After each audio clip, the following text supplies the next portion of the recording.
With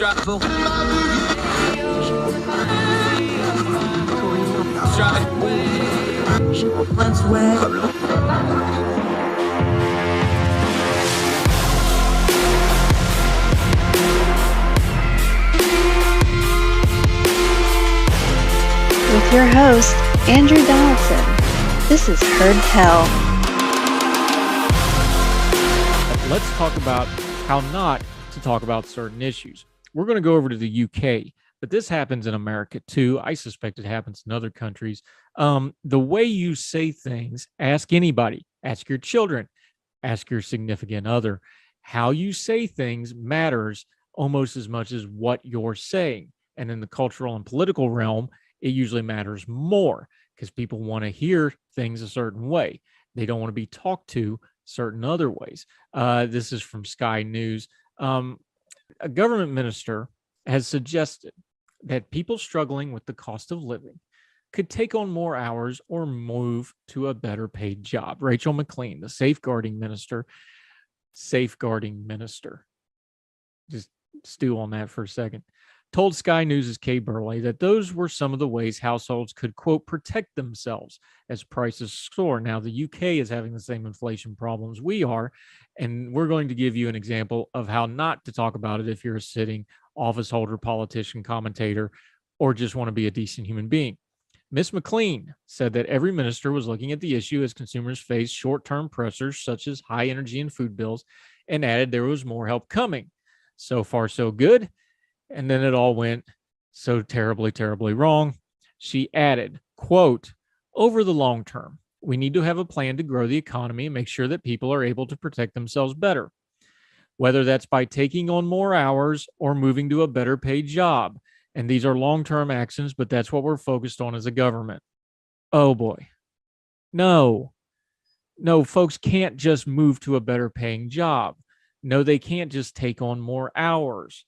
How out of touch and tone deaf can you get, whether you're in the UK, the US, or the United States of Hippopotamus? That's never going to go off right. It's never going to come across right. It's going to sound condescending, out of touch, because it's condescending and out of touch.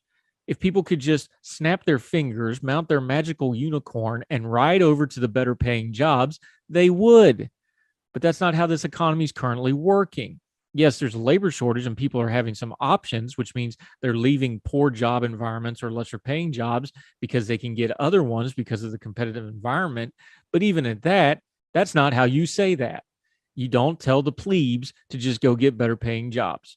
And you sure as hell don't take people who are already working hard, who are already at their limit, who just went through 2 years of COVID, who are in an uncertain environment, who are in an election year where they're getting bombarded on all sides about what they should think, feel, and want to do when they get to the ballot box, to just go work more hours.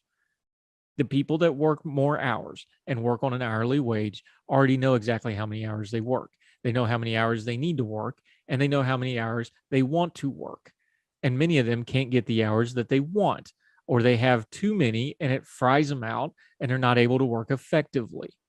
This is just tone deaf idiocy from somebody who ought to know better. And whether it's in the UK or the US, we can point to other examples of this.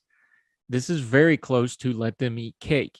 We hear over and over again, well, they just need to work harder. Well, they just need to find a job. Well, they just need to put in more hours. Well, maybe they could find a better job. You can't snap your fingers and do things like that. You have to meet people where they are. Are they in an environment or in a place? In a piece I have coming out shortly where I did some research into the economics of that area, the average drive time for people who were working was over 31 minutes. That factors into things. Is it worth them to drive 31 minutes for a minimum wage job? How much of a job do they have to get to make that drive not only feasible financially, but worth their while?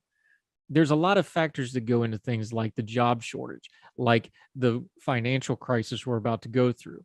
Inflation is a tax on everybody, but it's especially a tax on the poorest among us because their dollar stretches the least. And now it's got to go even further. And then you start putting certain supply chain issues on top of it, and you have a recipe for disaster. And for a poll or a commentator, or frankly, anybody else to open up their line of inquiry and their analysis of the situation with, just go get a better paying job or just work more hours is always going to make them look stupid, out of touch, and heartless. And it kind of is. You can't stop for a minute and understand that people who are working in an environment where we're constantly talking about labor shortages and the eponymous nobody wants to work, the ones that are already working are getting pushed to their limit because of those labor shortages. Good employees keep getting it handed to them and handed to them and handed to them because they're the only ones there. And eventually they reach their breaking point too. Don't tell those people to work more hours. And there's only so much upward mobility certain classes of workers have. Yes, you can try to get them more education. You can try to get them more training. You can do some things policy wise to open up an environment where they might have more options, but not all of them do. I am so sick and tired of unicorn rhetoric like this, the condescending rhetoric. It goes past parties and it goes past ideologies. Don't tell people to just go fix their lives, which is eventually what you're saying, like it's all their fault. It's not all their fault. These things are nuanced. The job market is complicated. The economy is complicated, and it's getting more complicated and less friendly to the workers. So before you open your pie hole, politicians, commentators, writers, talking heads on TV, remember a couple things. If you're talking and or writing words for a living, you are among the very most privileged people in our society. And before you start telling other people to just work harder, remember how good you have it and how privileged you have it. And that them working harder or them trying to get better is going to take a whole lot more than just your wishful thinking. Be mindful, be empathetic, be sympathetic, and above all, try to be a better human being. Because telling people to just do better when they can't is one of the cruelest things you can possibly do.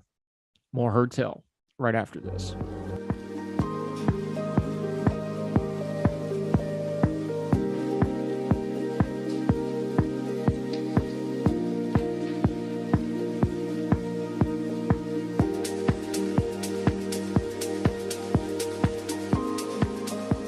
Welcome back to Heard Tell. He is back. Dennis Sanders, our good friend up in the Twin City area. He is a writer. He's a commentator. He's also a local pastor, man that wears many, many, many hats and does them all very well. He also has his own platform that we're going to talk about in a minute to do some writing. And he also joins us at ordinary-times.com. Dennis, how are you, my friend? I am doing well, doing very well. Always thrilled to talk to you, especially on this because we've been kind of kicking around wanting to talk about this for a while. But we were covering labor a while back. You did a little bit of pushback of how we covered labor, but let's get the bona fides first because you're from one of the great labor areas of the world, Flint, Michigan. Yes, I was born and raised in Flint. Both my parents were auto workers, so that meant that they were both members of the United Auto Workers, different locals, but both members, union members. So you've got that strong union background. You grew up in that area. But you've also seen the after effects where, you know, those great union jobs, those great union benefits didn't really play out for everybody too awful well, did it, in the long run? No. And that's kind of the hard thing is growing up as I did in the 70s and 80s, Flint that was the thing that was going on in the city. In the Flint area alone, there were about 80,000 people that worked for General Motors. And for those who don't know, General Motors actually had its start in Flint. Today, it is probably around 8,000. So that's, as you can tell, it's a huge amount of jobs that were lost that really, really changed the city in ways that are, I think, for a lot of people, unimaginable. Yeah, and this is a story, you're talking about Flint. You can talk about Youngstown, Ohio, where I have family that just decimated Black Monday, one of the real labor stories in the history of the U.S. Pittsburgh, anywhere in the Rust Belt. What you tell me, because you grew up with that, it's part of your DNA, that blue collar union labor, something that was a lot of pride in that. People said, I'm a union guy, and they meant it, and it meant something. But try to explain that to somebody of a later generation that just thinks of Detroit as, you know, the Detroit area and the Flint area and the economic recessions that happened as that faded away. Try to take people back to that time growing up in that time when that was your whole identity almost, wasn't it? It pretty much was. And it was a kind of an age of people, it was sort of in some ways a family. Um, Lots of things that GM sponsored that were made up part of the community. And I think people had pride. This was something that you could go into without going to college and make actually a fairly good salary that you could support a family on. And so I think the cost of the kind of the how people lived and everything was pretty good. Obviously, we weren't making as much as doctors or things to that extent, but I think for people working in manufacturing, it was fairly good pay. It allowed people to do things they probably wouldn't have been able to do. And I think especially for African Americans who kind of like my dad came up from the South to places like Michigan for more opportunity, it did get them that. It got them more greater opportunity, greater economic benefits that they would have never had they just stayed in the South. Yeah, talking to our friend Dennis Sanders. Okay, so the next step of that journey, though, of course, is the unions diminish. We know union labor specifically in the United States of America is at its lowest form of basically recorded since we started tracking it. We know the industrials have gone down. You just mentioned it. Do we overblow how benevolent companies used to be? Was it union power that balanced it out? There seems to be a lot of myth making and legends involved in these sorts of things. Try to cut through some of that for us. What was it that changed so bad? It can't all be one and all the other. How do you kind of foresee it looking back on it now, and especially with the way you've been writing about it? I think it's a little bit of both. I think there were companies and people who believed that if you wanted to have um, people buying your products, you had to pay them well. They believed in trying to help their local communities. I think one of the things that I did recently a podcast on someone by the name of J. Irwin Miller. He was the CEO of Cummins Engine in Indiana. And there was actually an interesting article in the Atlantic kind of about all the things that he did to help benefit that local community. From helping, bringing kind of world renowned architects to build public buildings to all of that.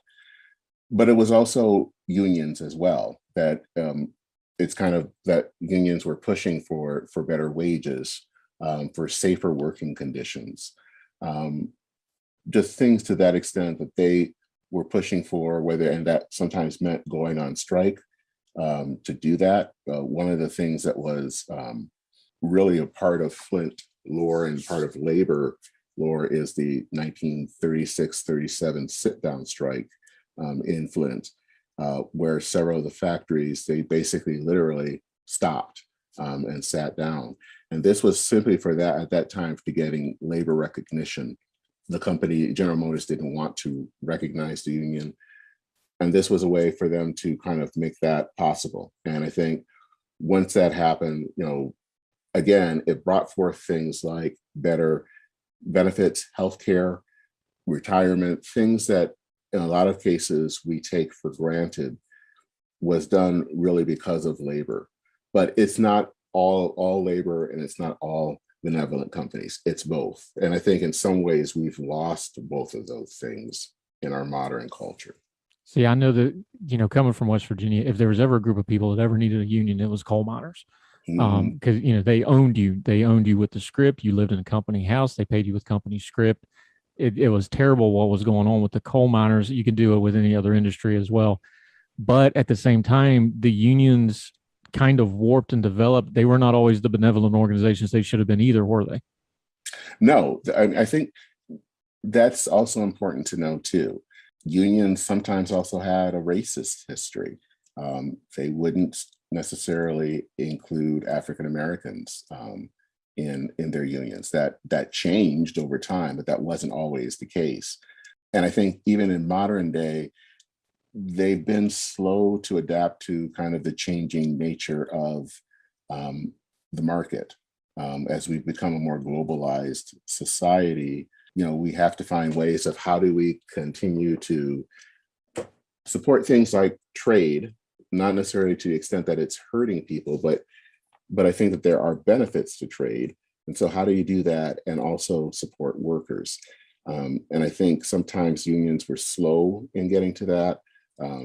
They were also sometimes slow in dealing with competition, especially with United Auto Workers in the 70s, as we started to see the rise of Japan, especially in the car market.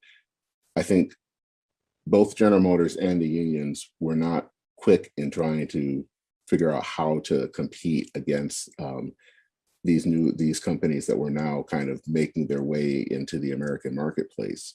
So, there are always drawbacks to unions. And I think I always want to say that, unions aren't perfect. And some of those problems do need to be lifted up.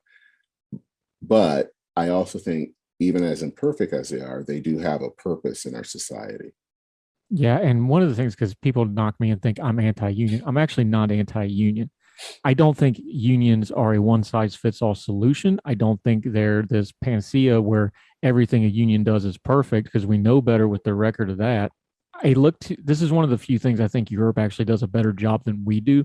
Unions are not as adversarial. They're not as political. They work more in partnership. They're more symbiotic. How did it become so adversarial between unions and the companies? And again, it can't all be just one or the other, despite the way we're told it is, that it's just these evil, wicked companies. Look, companies got to make money too. How did this become so adversarial and to the detriment of the unions? Because we see the union membership, it's the lowest it's ever been. That's a good question. I don't have a great answer to that, except that I think sometimes just in American society, we tend to be more adversarial in our nature, as opposed to kind of in Europe. I think sometimes some of the different ways that our different societies came out of that. My guess is, especially in Europe, in the United States, we have not really had a history of strong socialist parties for one thing, whereas there has been a strong case of that. So part of adversarial relationship probably was shown more in the voting booth than it was in actually the workplace. As it is here, it's not as much shown in the voting booth, so it showed itself in the workplace. So I think that's kind of where the difference is. At least it kind of like a guess from what I can observe. But I think that's something that probably needs to change.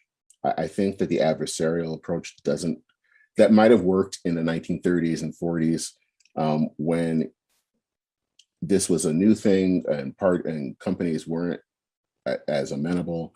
But I think that we're in a different age now. And so I think that unions have to change with that and maybe look at what Europe is doing, or to think about, I believe it's Oren Cass, who works with American Compass, which is a conservative think tank that tends to be more pro-labor, but thinks that we should have something that maybe is, instead of working with one company, that it's the union is more based on different industries. That makes it a little bit less confrontational, but more kind of working together. So I think that there is definitely room and a necessity for unions to change with the times. Just because they exist doesn't mean that the way that they are structured now is the way that they should always be structured. Yeah, the old they call it the working guild or the trade guild model. Exactly. We're talking to our friend Dennis Sanders. We're going to continue with him after the break. We're going to continue to talk about labor, union and otherwise, and also he's got a great example of how labor and things change with Kmart and Sears a lot, and the downfall of it, except in one place where it's still thriving. We'll talk about that when we come back. Our friend Dennis Saunders on Heard Tell right after this.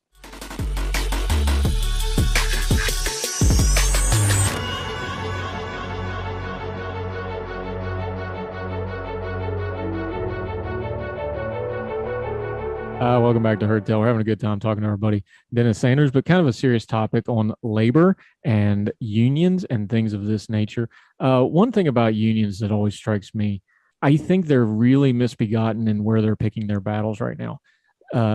organized labor, especially big labor, they are all in on going against the gig economy, the secondary economy, whatever you want to call it. Why do you want to alienate?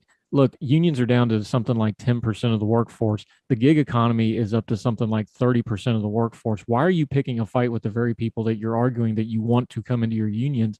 And all you're really doing is alienate them because they're like, look, leave us alone and let us work. This seems really misbegotten to me. That I totally agree with. I think one of the worst things that I've seen, especially the law that came out in California, which I think wreaked havoc on a lot of gig workers.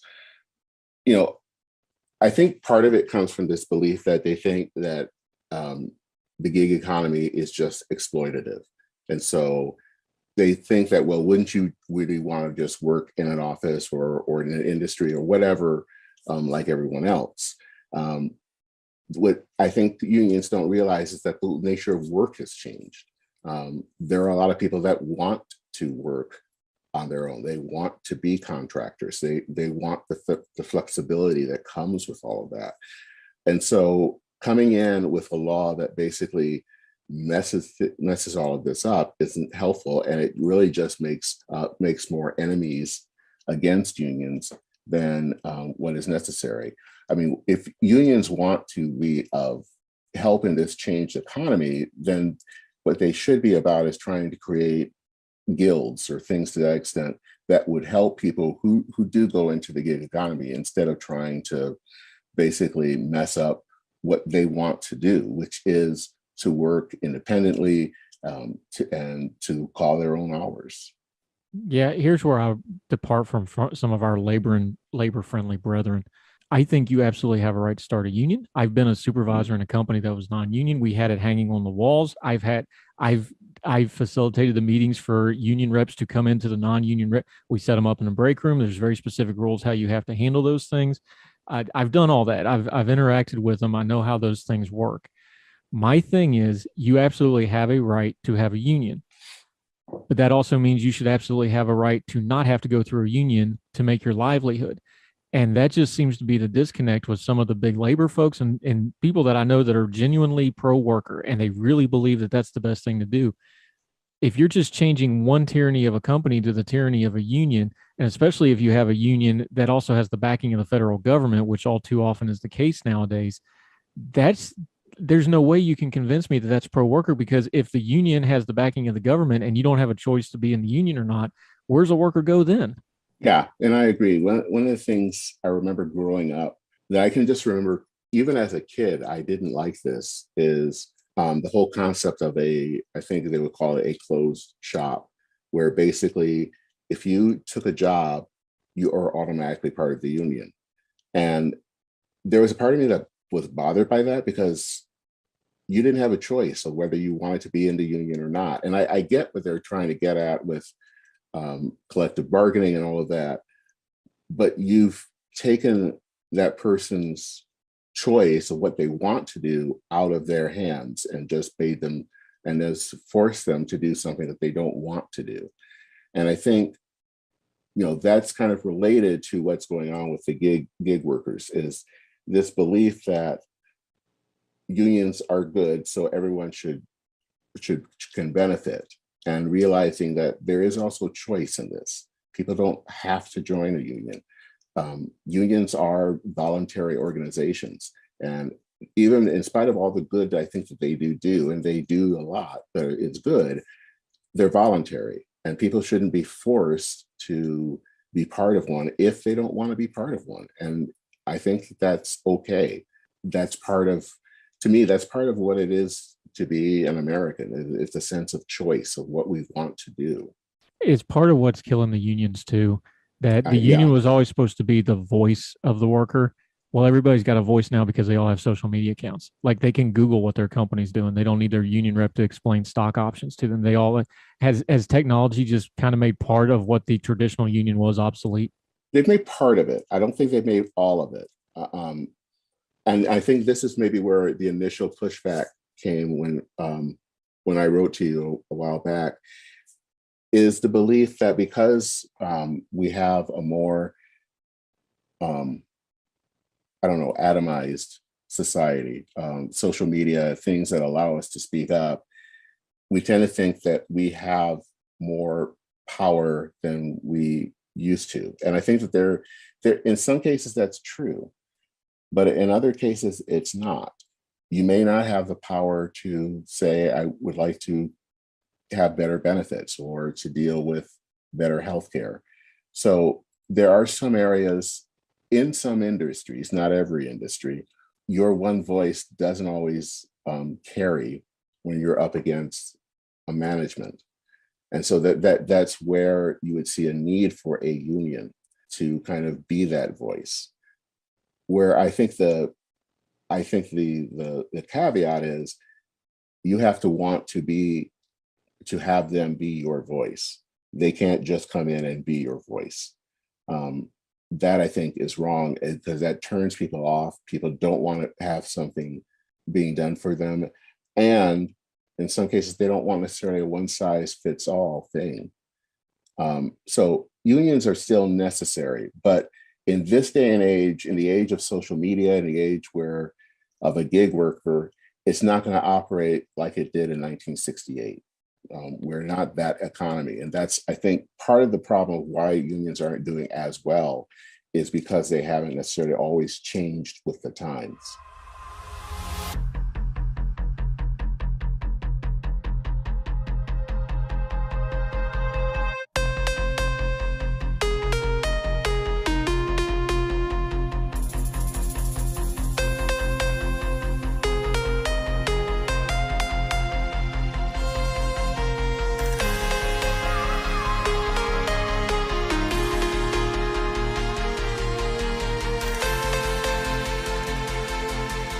Welcome back to Hertel. Let's talk a little economics for a second. And this is CNBC has some data here. Is we talked about underlying effects in the economy that doesn't show up. One of them was the service workers. When schools are closed, they don't have childcare. So people that pick up shifts and things like that, they don't have the ability to work. That messes with the data. It messes with the economy. Here's another stat that's showing up now that we're post-COVID, but still happening. 42%, this is according to CNBC, we'll link to it in the show notes, of service workers have no input into their schedules. You think, well, nobody has an input in their schedules. We're not talking about whether they work or not. We're talking about when they work. Listen to these statistics. There were more than 15 million people working in retail services in May, according to the Bureau of Labor and Statistics. When it comes to precarious schedules, though, workers in these fields experienced an array of offenses. In the fall of 2021, for example, workers reported the following. This is a survey. 64% of workers received less than 2 weeks' notice of their forthcoming work schedule. 57% experienced shift time changes, including having 1 day or less notice of these changes. 36% were scheduled a closing shift with an opening shift the following day. And 42% of workers had no input at all into the timing of their work schedules. Now, you might be rolling your eyes a little bit and going, well, what does that matter? Well, it matters a lot when you're talking about 15 million people who can't schedule more than a day or two ahead of time. And you start thinking about things like childcare. You start thinking about things like school. You start thinking about their own contributions to the economy when they might do their own shopping or their own travel or their own whatever else. These are economic factors that we don't think of because they're more on the cultural side of like, oh, well, I don't know how often I'm working. But when you start looking at the labor shortage issues, the fact that the labor market is booming, but there's not enough workers, this is one of those non-specific factors that is worth talking about. People get tired of getting jerked around. And when they have an option to go to a different job, it's stuff like this on top of pay, on top of benefits that really affect whether or not they stay in a job. So the high stress, high mobility jobs where the schedules are bad, and especially with non-great employers who are addicted to last minute scheduling, this kind of stuff is why you're having trouble hiring people. It's one of those stats that doesn't show up, but it's starting to make a difference and something worth considering. More Hertel after this.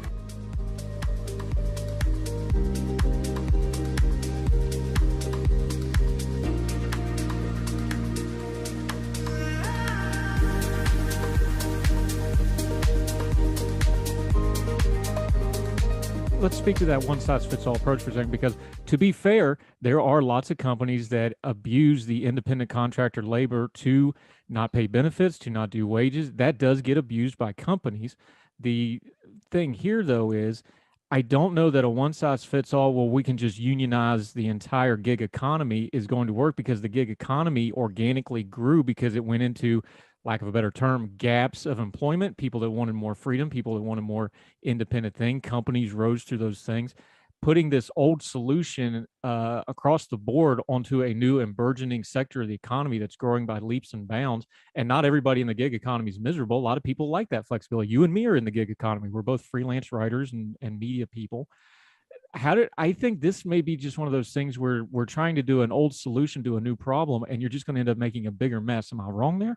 No, you're absolutely correct. They're still using guidelines to me that seem largely reminiscent of the 1930s.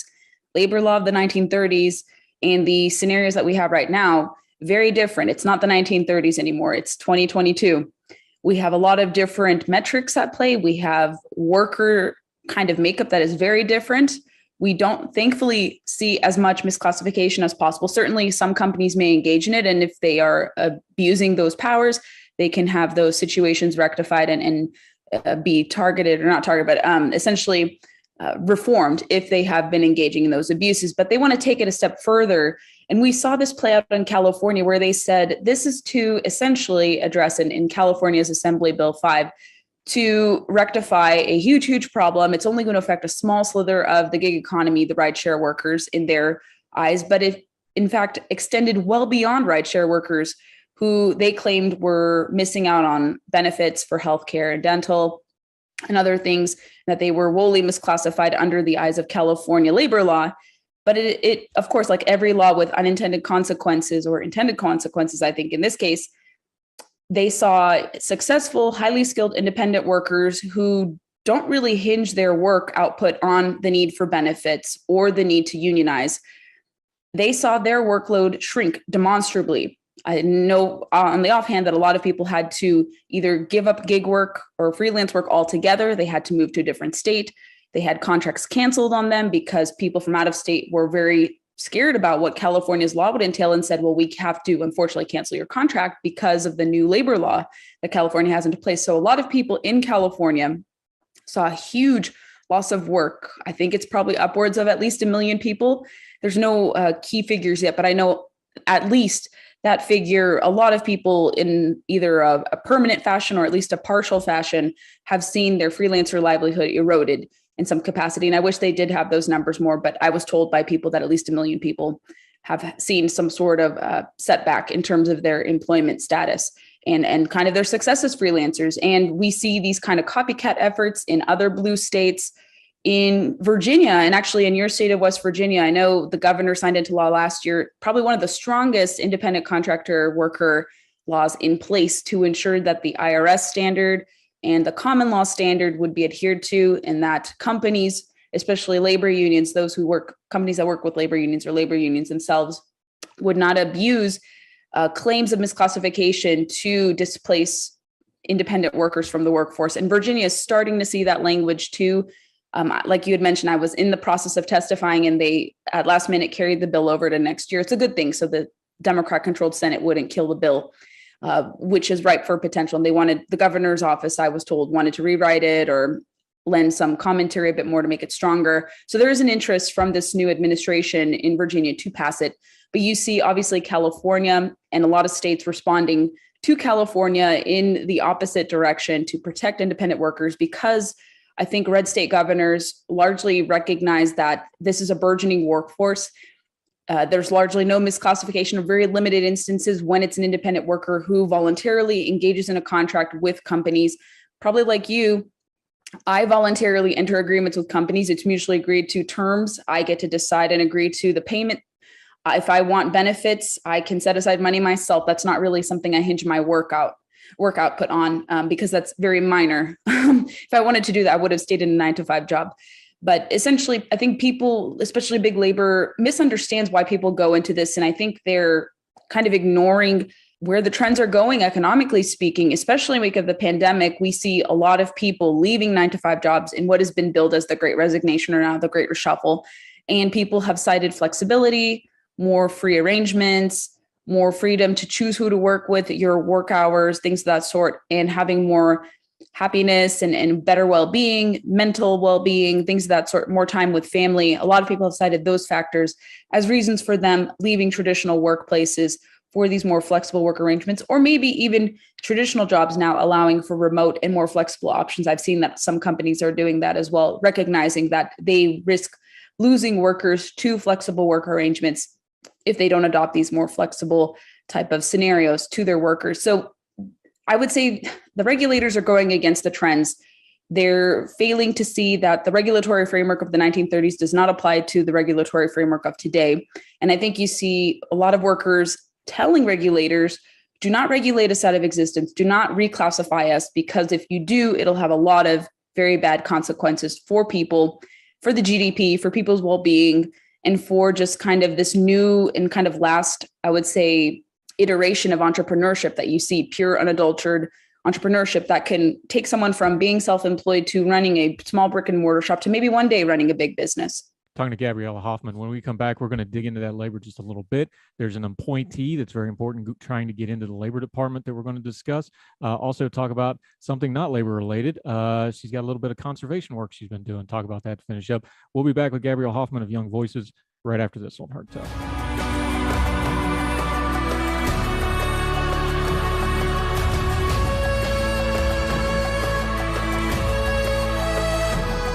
Welcome back to Heard Tell. We're continuing our conversation with Gabrielle Hoffman. All right, here's something that we get into with social media a lot. People want to equate, especially people that don't want to argue in good faith, that, well, if you're against unions, you're against labor and you're against workers. I'm not against union. You'd mentioned it. I'm from West Virginia. Look, if anybody ever needed a union, it was the coal miners. And talk about the 30s, even before that, Blair Mountain back in the teens and 20s. It's not that I'm against the unions. I'm against the current iteration of big labor unions in America as they exist now, where they have the kind of antiquated model like you talked about, and it becomes a power structure. And now that you have a power structure like that, that is combining with the force of the federal government to give them what they want, my fear is these labor unions, and I think we have some data to back this up, when you talk about something like the gig economy, you're going to be trading one poor taskmaster for a new taskmaster that's even got less ability to fight against it. Yeah, with the discussion about enhancing big labor, so you've probably heard about the Protecting the Right to Organize Act, which is kind of the federal companion to California's AB 5. And this would be a complete restructuring of employment law, labor law as we know it. And I think a lot of us argue that it would take us back to the 1930s. And again, it doesn't match kind of the standards of where labor law and where labor trends are going. And the PRO Act, in addition to kind of reclassifying, or in their words, addressing misclassification concerns of workers, they would essentially repeal right to work. So states wouldn't be able to operate. I think there are 27 states right now in the country, West Virginia and Virginia being one of them, that allow their workers to not have to join a union as a prerequisite for employment. So they would essentially make it so you repeal right to work and to have your employment hinge on union membership. Additionally, you would give greater oversight to labor unions under the PRO Act if it were to pass. That would essentially make it so union bosses would essentially dictate the affairs of employer-employee relations. So an employer will essentially have to give worker information to these union bosses, who are now intermediaries in businesses if this hypothetical situation were to play out. And we don't know exactly what information they would obtain. Would they obtain a worker's social security number, their birth date, home address, bank account statements? Essentially, how much power are we giving them, and how much private information are they going to be able to have at their disposal? So a lot of critics of the PRO Act have said there's a lot of privacy concerns, especially giving labor unions more emboldened power to carry out these actions. So there's privacy concerns, there's obviously free association concerns, and essentially the unions would gain or seek to gain or potentially even become like $3 billion richer. And they're a pretty influential, financially wealthy welfare organization. That's how they're classified, I guess, in the nonprofit space. And they would essentially become more wealthier, all the while disempowering a workforce that's about 3 times as larger as them. So this would give unions unchecked power. You wouldn't be able to contest a case against them. You wouldn't be able to withdraw yourself from a union. They would make it extremely hard for you to not have your work be conditional on union membership. So everything would be at the behest of unions, and you wouldn't be able to prove otherwise, or you wouldn't be able to identify otherwise. Even if you're self-employed, they want everyone, I hate to say it, to return back to a traditional job, a 9-to-5 job, even though people are willingly and voluntarily leaving 9-to-5 jobs. You can't force people back into those arrangements. And we saw the pandemic actually give license to the fact that you can go away from a traditional job and you don't need a union. And you probably have seen the headlines where, even though there was often discussions about different companies allowing their workers to organize, or different worker organization efforts to collectively bargain in Starbucks and other different conglomerates, we saw a shrinking of the union workforce in this country over a year. It went from 10.8% of the workforce to 10.3%, despite the big media push, despite big labor supposedly being more emboldened, despite a lot of the puff pieces and the positive stories about this is people have a positive view of unions, but for some reason the union workforce is shrinking. And there's a disconnect between the argument, because how could such glowing, raving reviews of these entities, which if you look at the polling, they're actually more mixed. And if you look at kind of more bipartisan polling, not polls conducted by labor unions, it's actually more mixed or kind of in the negative for labor unions. People don't want to change what currently already exists, including Democrats who may be supportive of big labor aims. And you see a lot of independents and, of course, Republicans say that unions shouldn't be given more power. And this is evidenced through a Forbes Tate poll that was released last June about the PRO Act. And you actually saw pretty bipartisan widespread support about opposing different tenets, the right to work revoking component, the ABC test implementation, and giving unions more access to private information. And so that carries over to the nominee who we were kind of alluding to earlier, David Weil, who wants to return back to his wage and hour division administrator role. And he would like to implement aspects of the PRO Act, especially this ABC test when it comes to worker classification efforts. He also has a bone to pick with the freelance economy in the greater scheme of things. He calls this the fissured workplace. He sees it in a very negative light. So he's not a friend, and I don't think he'd be a fair arbiter of labor law with respect to this. I think he would create law and regulation that would make it harder for people to independently work, and also for franchises and franchisees to operate as well. He has had a bone to pick with franchisees as well. And he also had kind of the gumption to extend the overtime pay rule under the Obama administration, and the courts put him in check. So he wants to kind of play around with those three things as well. So a lot of people in the independent workforce, whether they're independent contractors or they're franchisees or franchise business owners, they'll have to be very concerned about his potential return to the Department of Labor again, if he were to be confirmed. But right now, I haven't seen any indication that his confirmation will move through to a full Senate vote yet. I think Senator Joe Manchin has expressed concerns with him privately, and I'm not sure about the two Arizona senators and Mark Warner, but there has been some opposition to him on a bipartisan basis as well. But those are kind of the two things that people should be aware about. Yeah, but when it comes to him, we're talking to Gabrielle Hoffman about labor issues.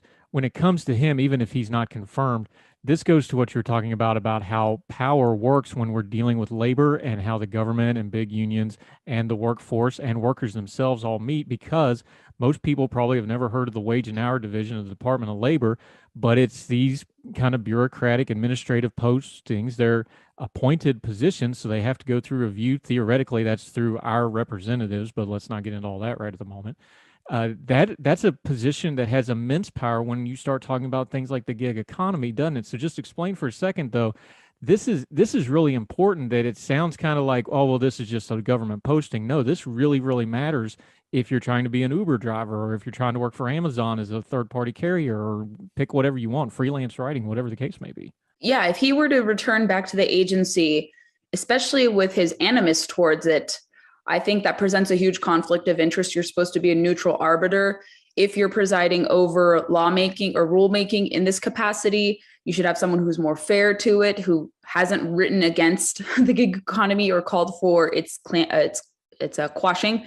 In a sense, like I said, I think a lot of these regulators in the Biden administration and those in the agency side just are denying reality. Like I said, they have a huge disconnect between the workforce and kind of special interests, or kind of the concerns that they're hearing. They still kind of view labor law in the lens of the 1930s. They think that there's bad workplaces, things are dirty, workers are dying. and that there has to be a huge remedy, a big sweeping remedy to these problems. But they're taking maybe some case studies, and certainly there are some concerns. I know people have heard about Amazon. I've seen about some of the worker conditions there. I can't really weigh in on it because I don't know exactly if it's true or not, but I know a lot of people, even some on the right, have said, well, Amazon kind of exploits their workers and does this. And then you hear other people who say, well, maybe this is a mischaracterization. But a lot of people have jumped onto kind of these bigger companies that have tapped into independent contractors because they want them to unionize. Although when workers at Amazon were presented the opportunity to unionize, especially in the Alabama plant, if I'm not misinterpreting that case, they actually overwhelmingly rejected efforts to unionize by like 70 something percent to 20, 30 some odd percent. So when workers are presented the opportunity to collectively bargain, they don't want to. And I think you even see some deunionization efforts too. There was a chicken poultry plant in Delaware that recently brought to a vote whether or not to continue to be unionized. And the workers ultimately decided to withdraw themselves from the union. So you don't hear those stories often. And certainly you can cherry pick as to what stories resonate. You could say, well, this company is engaging in this egregious labor abuse. But what about the opposite, where labor unions are effectively tampering with business affairs, and the workers who have the decision to unionize or not, they don't want to unionize, and they're not given the choice in some cases to reject unionization efforts if they're in a non-right to work state, or they decide to repeal unionization or collective bargaining agreements. So it could be framed in any way, obviously, but I think they're ignoring the fact that workers don't want to be, again, regulated in a one-size-fits-all approach. And I think people see, because of the pandemic, that maybe the traditional work framework, including union jobs, are maybe not suitable for people going forward. And I think what people fail to understand is, yes, while we may have I have personal gripes with labor unions, I think they have exceeded their power. They're not really representative of all workers. In right to work states, they can exist. We see here in Virginia with powerful teachers unions, even though we're a right to work state, they're able to exercise muscle and prevent certain policies from going into place. It doesn't mean they can't exist. It just means that you have to allow for people to not want to unionize if they don't want to. And we want to have coexistence. I don't think they want to have coexistence with us. And that's probably a sinister look into the issue, but we can have coexistence. I don't think they're open to having coexistence with us because they view us as competition. All the music on Heard Tell is provided under a Creative Content license from monstercat.com.